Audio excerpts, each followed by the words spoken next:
Hello ಎಲ್ಲರಿಗೂ ನಮಸ್ತೆ. ಇವತ್ತು ನಾನು ಮಸಾಲೆ ಪೂರಿನ ಮಾಡ್ತಾ ಇದ್ದೀನಿ. ಅದಕ್ಕೆ 1 ಕಪ್ ಬಟಾಣಿನ ತಗೊಂಡಿದ್ದೀನಿ, 2 ಆಲೂಗಡ್ಡೆನ ತಗೊಳ್ತಿದ್ದೀನಿ. ಅದನ್ನು ನಾನು ತೊಳೆದು ತಗೊಂಡಿದ್ದೀನಿ.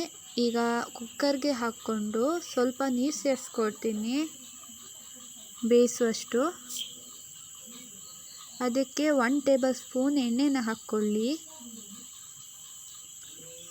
ಇದು ರೋಡ್ ಸೈಡಲ್ಲಿ ಹೇಗೆ ಮಾಡ್ತಾರೆ ಹಾಗೆ ಟೇಸ್ಟಾಗಿ ರುಚಿಯಾಗಿ ಬರುತ್ತೆ. ಇದು ಕುಕ್ಕರ್ನ ಮುಚ್ಚಿ 3 ವಿಸಿಲ್ನ ಕೂಗಿಸ್ಕೊಳ್ಬೇಕು. ಬಟಾಣಿ ಮತ್ತು ಆಲೂಗಡ್ಡೆ ತುಂಬ ಮೆತ್ತಗಾಗಬೇಕು. ಅದು 1 ಸ್ಪೂನ್ ಧನಿಯಾನ ತಗೊಳ್ತೀನಿ ನಾನು, 4 ಬೆಳ್ಳುಳ್ಳಿ, ಒಂದು 3 ಪೀಸು ಶುಂಠಿ, ಹಳದಿ, ಚಾಟ್ ಮಸಾಲ ಮತ್ತು ಗರಂ ಮಸಾಲನ ತಗೊಂಡಿದ್ದೀನಿ, 1 ಈರುಳ್ಳಿ, ಹಸಿಮೆಣಸು 2, ಕೊತ್ತಂಬರಿ ಮತ್ತು ಪುದೀನ ಸೊಪ್ಪು ತಗೊಳ್ತಿದ್ದೀನಿ, 1 ಟೇಬಲ್ ಸ್ಪೂನ್ ಜೀರಿಗೆ, ಸ್ವಲ್ಪ ಸೋಂಪು, ಆಮೇಲೆ ಚಕ್ಕೆ ಮತ್ತು ಲವಂಗನ ತಗೊಂಡಿದ್ದೀನಿ.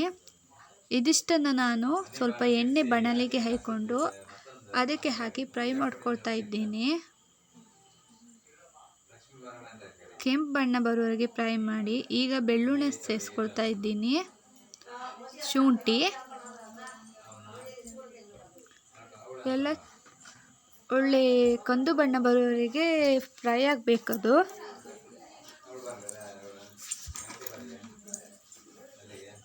ಈಗ ಮಿಕ್ಸಿ ಜಾರ್ಗೆ ಹಾಕ್ಕೊಂಡು ನಾನು ರುಬ್ಕೊಳ್ತೀನಿ.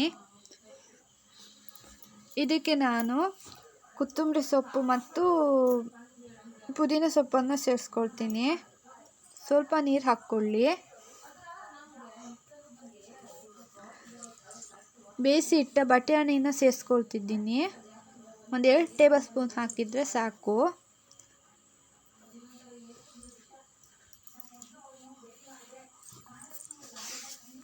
ಮಸಾಲನ್ನು ನುಣ್ಣಗೆ ರುಬ್ಕೊಳ್ಳಿ. ಆಲೂಗಡ್ಡೆ ಮತ್ತು ಬಟಾಣಿ ಬೆಂದಿದೆ, ಅದನ್ನು ನಾನು ಸ್ವಲ್ಪ ಸ್ಮ್ಯಾಶ್ ಮಾಡಿ ಇಟ್ಕೊಂಡಿದ್ದೀನಿ. ಬಾಣಲಿಗೆ ಈಗ ಸ್ವಲ್ಪ ಎಣ್ಣೆ ಹಾಕಿ ಅದಕ್ಕೆ ಗರಂ ಮಸಾಲ, ಧನಿಯಾ ಪುಡಿ ಮತ್ತು ಹಳದಿ ಪುಡಿನ ಹಾಕ್ಕೊಂಡು ಸ್ವಲ್ಪ ಹುರ್ಕೊಳ್ಳಿ ಅದನ್ನು. ಈಗ ನಾನು ಖಾರದ ಹುಡಿನೂ ಸೇರಿಸ್ಕೊಳ್ತೀನಿ. ಎಣ್ಣೆಯಲ್ಲಿ ಫ್ರೈ ಮಾಡ್ತೀನಿ ಎಲ್ಲ ಮಸಾಲ ಐಟಮ್ನ.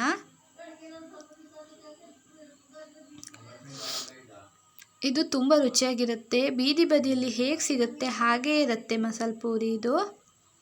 ಈಗ ನಾನು ರುಬ್ಬಿದ ಮಸಾಲವನ್ನು ಇದಕ್ಕೆ ಸೇರಿಸ್ಕೊಳ್ತೀನಿ. ಇದು ತುಂಬ ಹೆಲ್ತಿಯಾಗಿರುತ್ತೆ, ಏಕೆಂದರೆ ಮನೆಯಲ್ಲೇ ಮಾಡೋದಲ್ವ, ತುಂಬ ಟೇಸ್ಟೂ ಇರುತ್ತೆ. ಹಾಗೆ ಮಕ್ಕಳಿಗೆ ಇದು ಆರೋಗ್ಯಕರ ದೃಷ್ಟಿಯಲ್ಲಿ ತುಂಬ ಒಳ್ಳೆಯದು. ಮನೆಯಲ್ಲೇ ಮಾಡಿಕೊಟ್ರು ಮಕ್ಕಳಿಗೂ ಖುಷಿ ಆಗುತ್ತೆ ತುಂಬ.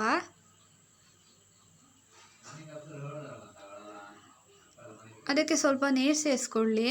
ದಪ್ಪ ಇದೆಯಲ್ಲ, ಹಾಗಾಗಿ ಹದಕ್ಕೆ ಬರುವ ಹಾಗೆ ನಾವು ನೀರು ಸೇರಿಸ್ಕೊಳ್ಬೇಕು ಅದಕ್ಕೆ.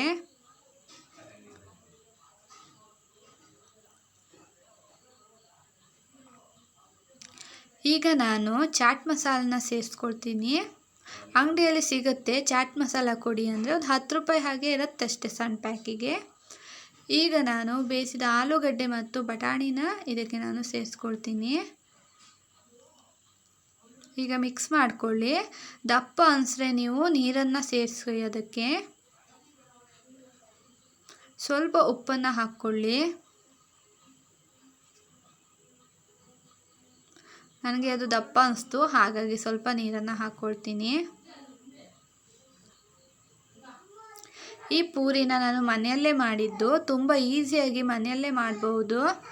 ಅಂಗಡಿಯಲ್ಲಿ ಪೂರಿ ಅಂದರೆ 4 ಪೂರಿ 5 ಪೂರಿ ಅಷ್ಟೇ ಕೊಡ್ತಾರೆ. ಮನೆಯಲ್ಲಿ ಮಾಡಿದ್ರೆ ತುಂಬ ಪೂರಿ ಹಾಕಿ ನಾವು ಚೆನ್ನಾಗಿ ಮಾಡ್ಕೊಂಡು ತಿನ್ಬೋದು. ನಾನು ಪೂರಿನ ಈಗ ಎಲ್ಲ ಹೊಡಿತೀನಿ.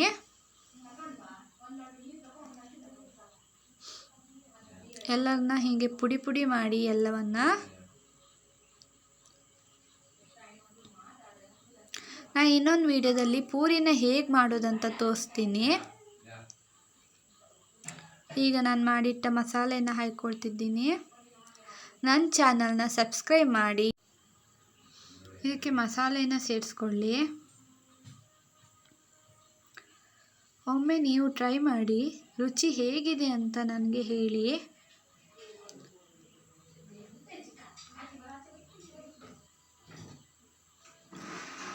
ಇದಕ್ಕೆ ನಾನು ಸ್ವಲ್ಪ ಸಿಹಿ ಚಟ್ನಿನ ಹಾಕ್ಕೊಳ್ತಿದ್ದೀನಿ. ಇದು ಹೇಗೆ ಮಾಡೋದಂತ ಬೇಕಿದ್ದರೆ ನಿಮಗೆ ನನಗೆ ಕಮೆಂಟ್ ಮಾಡಿ, ನಾನು ಅದನ್ನು ವಿಡಿಯೋದಲ್ಲಿ ತೋರಿಸ್ತೀನಿ. ಇದಕ್ಕೆ ನಾನು ಈರುಳ್ಳಿನ ಹಾಕ್ಕೊಳ್ತಿದ್ದೀನಿ ಸಣ್ಣದಾಗಿ ಕಟ್ ಮಾಡಿಕೊಂಡು. ನೀವು ಬೇಕಾದರೆ ಟೊಮೆಟೊನೂ ಹಾಕ್ಕೊಳ್ಬೋದು. ಕೊತ್ತಂಬರಿ ಮತ್ತು ಪುದೀನ ಸೊಪ್ಪನ್ನು ಹಾಕ್ಕೊಳ್ತೀನಿ.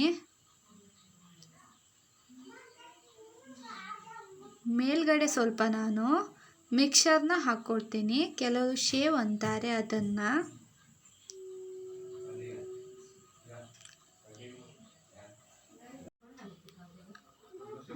ಇದು ನೋಡೋಕೆ ಮಾತ್ರ ಅಲ್ಲ, ತಿನ್ನೋಕ್ಕೂ ತುಂಬ ರುಚಿಯಾಗಿರುತ್ತೆ.